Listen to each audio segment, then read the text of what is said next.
এ পর্যায়ে কোরআন ও হাদিসের আলোকে তাফসীর পেশ করবেন হাফেজ কারি মাওলানা আব্দুল্লাহ আলামিন খতিব দক্ষিণ দেশিবাই ডাক্তার বাজামে মসজিদ। আমি সম্মানিত মোহতারামকে কোরআন ও হাদিসের আলোকে তাফসীর পেশ করার জন্য সবিনয় অনুরোধ জানাচ্ছি। আসসালামু আলাইকুম ওয়া রাহমাতুল্লাহি ওয়া বারাকাতুহু। আপনারা যারা দাঁড়িয়ে আছেন ভাই আল্লাহর রাস্তে বসে যান। শোনো শোনো কালীগঞ্জবাসী, শোনো শোনো কালীগঞ্জবাসী, শোনো দিয়া মন। ভালো লাগলো আপনাদের এই 2 দিন তাফসীর মাহফিল আয়োজন। শোনো শোনো কালীগঞ্জবাসী, শোনো শোনো কালীগঞ্জবাসী, শোনো দিয়া মন। ভালো লাগলো আপনাদের এই তাফসীর মাহফিল আয়োজন। ভালো লাগলো হাফেজ ছাত্রদের দস্তার বন্দি উপলক্ষে মাহফিল আয়োজন। আজকের মাহফিলের প্রধান বক্তা ভাই মাওলানা নূর মোহাম্মদ আনোয়ারি হুজুর উপস্থিত থাকবেন। তাই আরো আছেন কালীগঞ্জবাসীর মানুষ ও সবাই। আমরা সবাই নবীর উম্মতে জান্নাতে যেতে চাই। আমরা সবাই আল্লাহর বান্দা জান্নাতে যেতে চাই। কারা কারা জান্নাতে যাবেন হাতে নারা দেন সবাই, হাতে নারা দেন সবাই। কালীগঞ্জবাসী শোনো শোনো কালীগঞ্জবাসী, শোনো দিয়া মন। ভালো লাগলো আপনাদের এই তাফসীর মাহফিল আয়োজন। আজকের মাহফিলের সভাপতি ভাই জনাব মোহাম্মদ রফিকুল ইসলাম লিটন ভাইয়া উপস্থিত থাকবেন। তাই আরো আছেন এই এলাকার মুসলমান সবাই। কারো গায়ে যে বিএনপি আর জামাতি লাগা নাই। আমরা সবাই আল্লাহর বান্দা জান্নাতে যেতে চাই। কারা কারা জান্নাতে যাবেন হাতে নারা দেন সবাই, হাতে নারা দেন সবাই, হাতে নারা দেন সবাই। দিন ইসলামের পথে চলবো আল্লাহু আকবার বলেন সবাই। ও আমার বন্ধুগণ, সর্বপ্রথম দোয়া নেওয়ার আশায় আপনাদেরকে সালাম দেই, সালামের উত্তর দেন। আসসালামু আলাইকুম ওয়া রাহমাতুল্লাহি ওয়া বারাকাতুহু। আল্লাহর দেওয়া থেকে জবান থেকে শুকরিয়া আদায় করি যে আল্লাহ রাব্বুল আলামিন আমাকে বলার আপনাদেরকে শোনার তৌফিক দিয়েছেন। সেই মহান রবের শুকরিয়া আদায় করি, বলি আলহামদুলিল্লাহ। বিশ্বনবী মানবতার মুক্তির দূত, 1,00,000 মতান্তরে 2,24,000 নবী রাসূলের সেরা নবী বাবা আপনার আমার নবীকে আল্লাহ রাব্বুল আলামিন ডাক দিয়েছেন সুন্দর করে সাইয়্যিদুল মুরসালিন। আল্লাহু আকবার বলেন। আল্লাহ রাব্বুল আলামিন বলেন, ও দুনিয়ার মানুষেরা, আমি নবীকে শ্রেষ্ঠ নবী হিসাবে বানিয়ে দিয়েছি। খাতামান নবীয়িন, শেষ নবী হিসাবে পাঠিয়েছি। আপনার আমার নবীর পরে এই দুনিয়ার মধ্যে আর কোন নবী রাসূল আসবে না। কথা বলেন ঠিক কিনা? আল্লাহ বলেন, ওমা আরসালনাকা ইল্লা রাহমাতাল লিল আলামিন। আল্লাহু আকবার বলেন। আল্লাহ বলেন, শেষ নবীকে গোটা পৃথিবীর জন্য রহমত হিসাবে পাঠিয়ে দিয়েছি। সুবহানাল্লাহ। সেই নবীর উপরে দরুদ সালাম পেশ করি, সকলে বলেন সাল্লাল্লাহু আলাইহি ওয়াসাল্লাম। আমার প্রিয় বাবাজিরা, ও বল্লা কালীগঞ্জ বাসী বাবাজি, ও যুবক ভাই, আল্লাহ পবিত্র কোরআনে বলেছেন ওয়ামাল হায়াতুদ দুনিয়া ইল্লা মাতাউল গুরুর।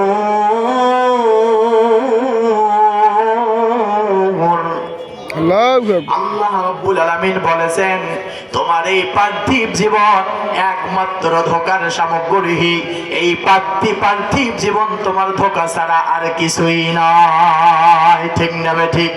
ও বাবাজি, আমার সামনে আপনারা বসে আছেন বাবা, মাইকের আওয়াজ যত দূর পর্যন্ত যাচ্ছে, আমার আগে আমার মুরব্বী দাদু ভাই কথা বললেন, সুন্দর চমক কথা বলেছেন, কিন্তু আমি এই 5-10 মিনিটের মধ্যে শেষ করে দেব। একটা অনুরোধ করে যাই, এই মাহফিল থেকে যা কথা হবে এই কথাগুলো যদি মেনে নিতে পারি, জীবনকে যদি পরিবর্তন করতে পারি, সাজাইতে পারি, আমরাই হব সফল। আর আল্লাহ রাব্বুল আলামিন কয় দুনিয়ার মধ্যে যারাই সফল হয়েছে আল্লাহকে পেয়েছে, নবীকে পেয়েছে, কোরআনকে পেয়েছে, হাদিসকে পেয়েছে, নিজের জীবনকে ঠিকঠাক মতো চলাফেরা করেছে, আল্লাহ কয় ওই বান্দা বান্দীদেরকে আমি রব্বুল আলামিন জান্নাত পুরস্কার দিয়া দেব। আমার প্রিয় বাবাজিরা, ওয়ামাল হায়াতুদ দুনিয়া ইল্লা মাতাউল গুরুর। এই পার্থিব জীবন হলো আজকে দুনিয়ার মধ্যে মসজিদে আজান দেওয়া হয়, আমরা নামাজের পড়া শুনি না, নামাজের কথার মতো আমাদের শান্তি নাই, নামাজ পড়া লাগবে আমরা গুরুত্ব দেই না। আমার মতো যুবক ভাইদেরকে যদি বলা হয় ও যুবক বন্ধু আমার নামাজ পড়ো নামাজ পড়ো, কলেজের ছাত্রকে যদি বলা হয়, একজন আমার বয়সী সমবয়সী ভাইকে যদি বলা হয় নামাজ পড়ো, ওই ভাই কয় নামাজ পড়বো কি, এমনটা বয়স হয়েছে। ও বাবাজি আমার বয়সের দিকে লক্ষ্য করে, কিন্তু সে জানে না বয়স হিসাব করা যায়, হায়াতের কথা হিসাব করা যায় না। ঠিক কিনা? একজন চাকরিজীবীকে যদি বলা হয় ও ভাই একটু সময় মতো নামাজ পড়েন, চাকরিজীবী ভাই কয় আমার মালিকের হুকুম, চাকরি যদি ঠিকঠাক মতো করা না হয় আমার বেতন কমে যাবে, কাটা যাবে, না না আমি নামাজ সময় মতো পড়ে নেব। কিন্তু জামাতের পরে নামাজ পড়ে এইরকম চাকরিজীবী আছে না নাই? ওই বান্দা দুনিয়ার মালিকের হিসাব করে, কিন্তু যেই আল্লাহ আপনার আমার মালিক, যেই আল্লাহ আরশে আজিমের মালিক, যেই আল্লাহ ইনদাল সিদরাতুল মুনতাহার মালিক, যেই আল্লাহ বাইতুল মাহমুনের মালিক, যেই আল্লাহ সাত আসমানের মালিক, যেই আল্লাহ জমিনের মালিক, যেই আল্লাহ গাছের মালিক, যেই আল্লাহ আপনার আমার মালিক, যেই আল্লাহ হায়াতের মালিক, যেই আল্লাহ মউতের মালিক, ওই আল্লাহর হুকুম সে মানতে চায় না। ও বাবাজি আমার, এই চাকরিজীবীও নামাজ কিন্তু সারা করি পড়ে। একজন ব্যবসাদায়ী ভাইকে যদি বলি ও ভাই আপনি নামাজ পড়েন না কেন, ওই ভাই বলে আমি কেবল দোকানটা খুলিলাম, এখনো সাজ করি নাই, এখনো আমি বেচা কিনা করি নাই, এই দোকান এমন করে ধোয়া যাবে না, আগে বেচা কিনা করি পরে নামাজ পড়ি, এইরকম অজুহাত আছে না নাই? ও বাবাজি আমার, কাঠালি বিন্নাবাড়ির সন্তান আমি আব্দুল্লাহ আলামিন বলে দিতে চাই, বাবার মতো যারা আছে বাবার হাত ধরে বলি, ভাইয়ের মতো যারা আছেন ভাইকে বলি, পদ্মার আলে মা বোনগুলোকে বলি, মা গো মা, ও বাবাজি আমার, ও যুবক ভাইরা, দুনিয়ার মধ্যে যতদিন বেঁচে থাকবো ইবাদত বন্দেগী নিয়ে কবরে যাব, ইবাদত বন্দেগী নিয়ে যদি কবরে যাই ওই কবরে শান্তি দিবেন একজন, আওয়াজ দিয়ে বলেন তিনি কে? আল্লাহ। বাবাজি আমার শেষ কথা বলে যাই, আমি একজন ছাত্র মানুষ, আমি বলে যাই বাবা, এই পার্থিব জীবন যেই দিন আপনাকে ধোকা দিবে রে বাবা, ওই দিন আপনাকে কেউ আর দুনিয়ার মধ্যে রাখবে না। যেই দিন আমি মৃত্যুবরণ করিব, ওই দিন মসজিদে এলান করা হবে ইন্না লিল্লাহি ওয়া ইন্না ইলাইহি রাজিউন। অমুক গ্রামের অমুক পাড়ার ওই মরহুমা আর বেঁচে নাই, এত সময় জানাজা অনুষ্ঠিত হবে বলে কি বলে না। আপনাকে আমাকে দাফন করার জন্য কেউ বাজায় কাপড় কেনার জন্য, কেউ বাজায় কোদাল নিয়ে কবর খোঁড়ার জন্য, কেউ বাজায় গোলা বাতুর কেনার জন্য। ও বাবাজি, ও বন্ধু আমার, একটু বুঝে নেন। আল্লাহর নবী কয় দুনিয়ার মধ্যে মানুষ মৃত্যুকে কেন চিন্তা ভাবনা করে না। আজকে আপনি এখন মারা যাবেন, রাত 10টার সময় আপনার জানাজা হবে। যদি রাত 10টায় নাও হয়, আগামীকাল আপনাকে দাফন করা হবে কি হবে না? ও বন্ধু আমার, যেই দিন মৃত্যুবরণ হবে ওই দিন থেকে আপনার আমার আপন আর কেউ হবে না। ওই কবরে ছেলে মেয়ে যাবে না, ওই কবরে সংসার যাবে না, ওই কবরে কাজ কাম যাবে না। বলেন তো, ওই কবরে যাওয়ার আগে ইবাদত বندگی করে যাওয়ার দরকার আছে না নাই? ও যুবক ভাই, আমার বাবাজি গুলো যারা আছে, আমি সন্তান হয়ে বলি গো বাবা, রাগ করিয়েন না। আজকে আবাদ সুবাদ করি, জমিনে ফসল আমরা ফেলাই, যদি লস খাই আমাদের রাগ চলে যায়। আজকে যদি ইবাদত বندگی না করি, শস্যের দানা পরিমাণ কোনো রাগ হয় না। ব্যবসায় যদি লস হয়, পরীক্ষায় যদি ফেল হয়, বাবাজি আমার, দুনিয়ার মানুষের এত রাগ, দুনিয়ার মানুষের এত রাগ করে বাবা, কিন্তু বুঝে নেন দুনিয়ার মানুষ যা রাগ করুক না কেন, এই দুনিয়ায় ছেড়ে যেই দিন কবরে চলে যাবে, ওই কবরে ওই বান্দা বান্দি আর রাগ দেখাতে পাবে না। ওই কবরে ওই বান্দা বান্দি আফসোস করবে। আল্লাহর নবী কয় দুনিয়ার মধ্যে যতদিন বেঁচে থাকবা, যতদিন বেঁচে আছো রে, আমল করার সুযোগ আছে। ও বাবাজি আমার, এই মাহফিল থেকে আমি একটু কথা বলে যাই। আল্লাহর নবী কয় দুনিয়ার মধ্যে বান্দা বান্দি যদি ইবাদত বندگی করে, দুনিয়ার মধ্যে বান্দা বান্দি যদি ইবাদত বندگی করে, ওই বান্দা বান্দির কবরে শান্তি দিবে আল্লাহ। আল্লাহ কয় দুনিয়ার মধ্যে বান্দা বান্দি যদি নামাজ পড়ে, এই নামাজের কথা তো সব অজে হয়, এই নামাজের কথা মসজিদে বলা হয়, এই নামাজের কথা এখন টিকটকে বলা হচ্ছে, এই নামাজের কথা ইউটিউবে বলা হয়, এই নামাজের কথা ফেসবুকে বলা হয়, প্রতিটা মাহফিলে নামাজের কথা বলা হয়, প্রতিটা মসজিদে নামাজের কথা বলা হয়, মুয়াজ্জিন সাহেব নামাজের জন্য ডাকে, তারপরেও নামাজের কথা শুনি না। আমরা অনেকেই আছি 7 দিনে 1 সপ্তাহ হয় 5-35 ওয়াক্ত নামাজ হয়, কিন্তু 36 ওয়াক্ত নামাজে ঘাড়টা বাঁকা করে চলে যাই, আর 1 ওয়াক্ত নামাজ জুমার দিনে আমরা মসজিদ ভর্তি হই। কথা বলেন ঠিক কিনা? বাবাজি আমার, আল্লাহর নবী বলেছেন দুনিয়ার মধ্যে বান্দা বান্দি যদি নামাজ পড়ে, দুনিয়ার মধ্যে এই পার্থিব জীবন এলায় যদি মারা যাই বাবা, কেউ বাঁচাইবে না, কেউ আমাদের সঙ্গে যাবে না। একটা মৃত্যু ব্যক্তি যখন বাহিরে মারা যায়, বাহির থেকে বাড়ির আঙ্গিনা বা খুলিতে নিয়ে আসে, একটা মানুষ যখন ঘরের মধ্যে মৃত্যুবরণ করে, ওই মানুষটাকে ঘর থেকে আঙ্গিনা বা খুলি বাহির করা হয় কি হয় না? ওই ব্যক্তি আজকে আমাকে দেখার জন্য দলে দলে কেন আসতেছে, কেন আসে তারা রে? কেন আমাকে আজকে গোসল দিচ্ছে? কেন আজকে আমার জন্য বড়ই পাতা বাঁশের পাতায় দিয়ে পানি গরম করতেছে? আজকে আমার জন্য কেন মসজিদে এলান করা হচ্ছে রে? আজকে আমার জন্য কেন মানুষগুলো দলে দলে দেখার জন্য আসতেছে? আজকে কেন রে আমার পাশে আমার সন্তান কান্না করতেছে? আজকে কেন রে আমার পাশে আমার মা কান্না করতেছে? আজকে কেন আমার পাশে আমার বাবা কান্না করতেছে, ওই ব্যক্তি সেদিন আর বুঝতে পারবে না যে কেন কান্না করতেছে।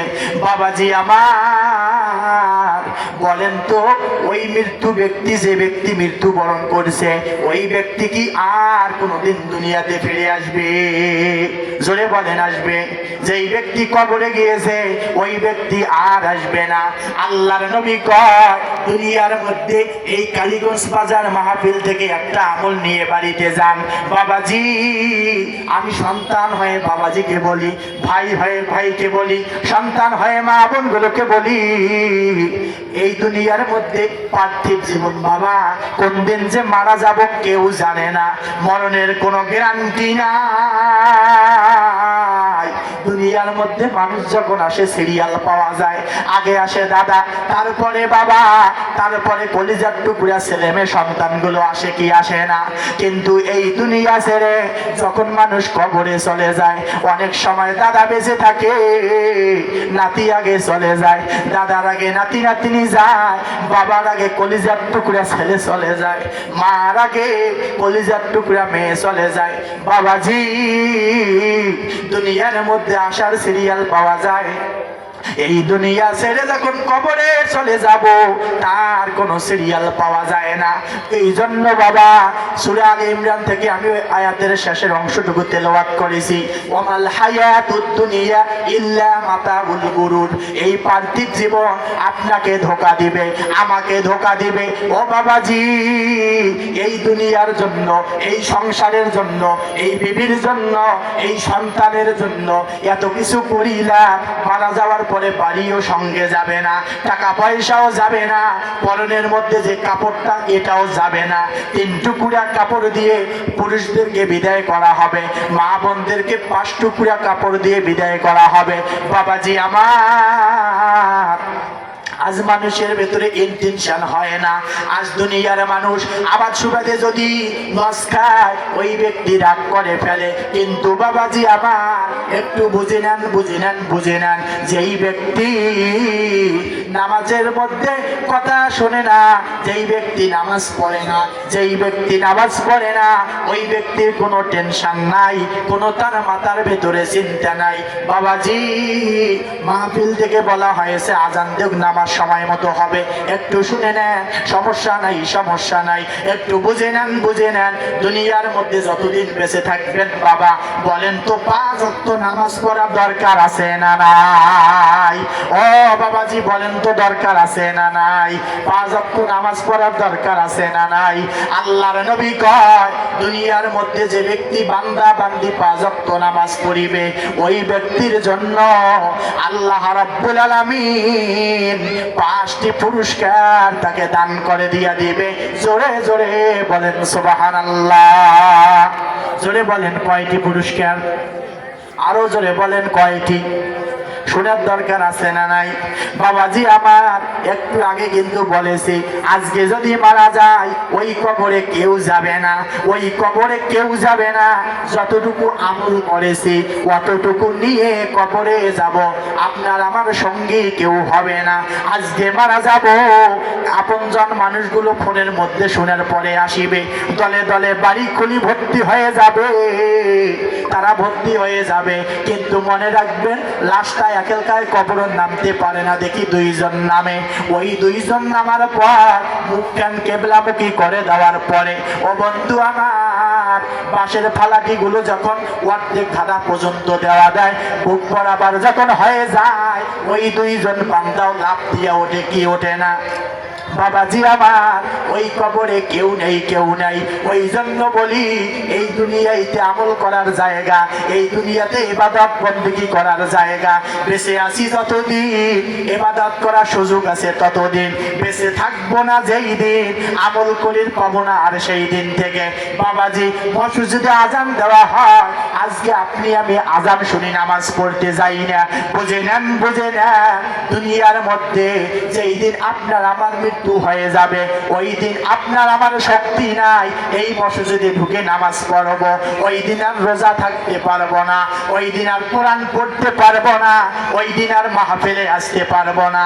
ওই জন্য বাবা পা ধরে হাত ধরে বলে যায়, দুনিয়ার মধ্যে যতদিন থাকবেন এই মাহফিলগুলো থেকে শিক্ষা নিতে হবে বাবা।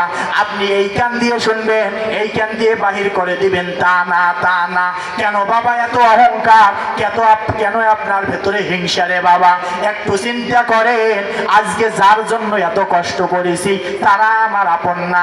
আল্লাহ কয়, বান্দারে যখন তোমার কেউ ছিল না তখন ছিলাম আমি, আর এখন তোমার সব হইয়াছে, পর হইয়াছি আমি। বাবাজি, আল্লাহকে রাগ করা যাবে না, নবীর সুপারিশ থেকে বঞ্চিত হওয়া যাবে না। ওই জন্য দুনিয়ার মধ্যে যতদিন থাকবো 5 ওয়াক্ত নামাজ নিয়ে কবরে যাব ইনশাআল্লাহ। বলেন বাবাজি আমার, এই 5 ওয়াক্ত নামাজ পড়লে পুরস্কারটা কি? 1 নাম্বার পুরস্কার, আল্লাহ কয় ওই বান্দা বান্দির রিজিকের কোনো অভাব থাকবে না। বলেন তো আপনার আমার রিজিকের মালিক একজন, আওয়াজ দিয়ে বলেন তিনি কে? আওয়াজ দিয়ে বলেন তিনি কে? বাবাজি, আজকে আমরা মানুষ পেটের দায়ে কত কিছু করি। দেখেন দেখেন, আপনাকে আমাকে একটা গরুর জন্য নিয়োগ করা হয়েছে, গরুকে বান্ধি রাখি বাবা, ওই গরুকে ঘাস ছেড়ে দেই আমরা, ফল দেই আমরা, পানি খাওয়াই আমরা। আল্লাহ কয় তোমরা আমার যে খাও আর তোমাদের ওসিলায় তারা রিজিক পাওয়া যায়। জোরে বলেন সুবহানাল্লাহ। বাবাজি, ওই জন্য রিজিক ফয়সালা করার মালিক আল্লাহ। আল্লাহ কয় বান্দারে আজকে তুই বাহাদুরি দেখাস, আল্লাহ কয় আজকে তুই অহংকারী করিস, আল্লাহ কয় আমার সেকেন্ডে সময় লাগবে না তোমার মতো যুবককে, তোমার মতো বাবাজিকে, আল্লাহ কয় ও দুনিয়ার মানুষেরা তোমাকে প্যারালাইসিস দিয়ে বিছানায় ফেলাইতে আল্লাহর টাইম লাগবে না। আল্লাহ কয় বান্দারে তারপরেও আমি আর রহমানির রহিম, আমি রহমান রহিম নামের ওসিলায় তোকে দয়া দেখাই। ও বাবাজি আমার, 1 নাম্বার হলো রিজিকের মালিক আল্লাহ তাআলা। তাহলে বলেন তো নামাজ পড়লে রিজিক দিবেন একজন, তিনি কে? ও বাবাজি, 2 নাম্বার হলো আল্লাহ কয় ওই বান্দা বান্দির কবরের আযাব মাফ করে দেয়। 3 নাম্বার হলো ওই বান্দা বান্দির আমলনামা ডান হাতে দিয়ে দেয়। এই কথাটা বুঝে নেন। 1 নাম্বার হলো আল্লাহ কয় নামাজ পড়লে রিজিকের ফয়সালা করে দেব। বন্ধু আমার, 2 নাম্বার আল্লাহ কয় কবরের আযাব মাফ করে দিয়া দেব। 3 নাম্বার হলো ওই বান্দা বান্দির আমলনামা ডান হাতে দিয়া দেব। সুবহানাল্লাহ বলেন। আল্লাহ কয় ওই বান্দা বান্দির 4 নাম্বার পুরস্কার ফুলসিরাতের পুল আমি আল্লাহ পার করে দিয়া দেব। আর 5 নাম্বার পুরস্কার হলো আল্লাহ কয় ওই বান্দা বান্দিকে বিনা হিসাবে জান্নাত দিয়া দেব। বাবাজি, এই 5টা পুরস্কার কম মনে করেন না, খেলায় খেলা মনে করেন না। সময় যদি থাকতো এই 5টা কথা ব্যাখ্যা বিশ্লেষণ করে আমি আব্দুল্লাহ আলামিন চলে যাইতাম। সময় নেই বাবা, এই 2-3 মিনিট একটু কথাগুলো বুঝে নেন, তাহলে বুঝিলাম এই মাহফিল থেকে। বলেন তো রিজিকের মালিক একজন, তিনি কে? বাবাজি, ওই কবরে রেখে আসার পরে আযাব আছে না নাই? আওয়াজ দিয়ে বলেন কবরে আযাব আছে না নাই? ওই কবরে আযাব, বান্দা বান্দির কবরে 3টা আযাব আগে দেওয়া হবে। 1 নাম্বার আযাব, ওই কবরে 2 পাশে মাটির চাপ দিবে বাবা। 2 নাম্বার হলো ওই কবরে 99টা সাপ আসিবে, এমন ভাবে সবল মারবে, দংশন করবে বাবা, বাঁচার উপায় থাকবে না। 3 নাম্বার হলো ওই কবরে দাও দাও করে আগুন জ্বলবে। বলেন তো এই কবরের আযাবগুলো থেকে মাফ করার মালিক কে? বাবাজি, ও যুবক ভাইরা, 3 নাম্বার হলো আল্লাহ কয় তার আমলনামা ডান হাতে দিয়া দেব। ও বাবাজি আমার, কিয়ামতের মাঠে যেই বান্দা বান্দির আমলনামা ডান হাতে থাকবে ওই বান্দা বান্দি সফল হয়ে যাবে। যেই বান্দা বান্দির আমল নামা বাম হাতে থাকবে সে ব্যর্থ হয়ে যাবে, ধরা খেয়ে যাবে। বাবাজি আমার, ওই জন্য ডান হাতে আমল নিতে হবে। 4 নাম্বার হলো ওই বান্দা বান্দির পুরস্কার হিসাবে ফুলসিরাতের পুল আল্লাহ পার করে দিয়ে দিবে। আর 5 নাম্বার হলো ওই বান্দা বান্দিকে বিনা হিসাবে আল্লাহ জান্নাতে দিয়ে দিবে। আল্লাহ তাআলা আমাদের সবাইকে বুঝার আমল করার তৌফিক দান করুক। জোরে জোরে বলেন আমিন। আরো জোরে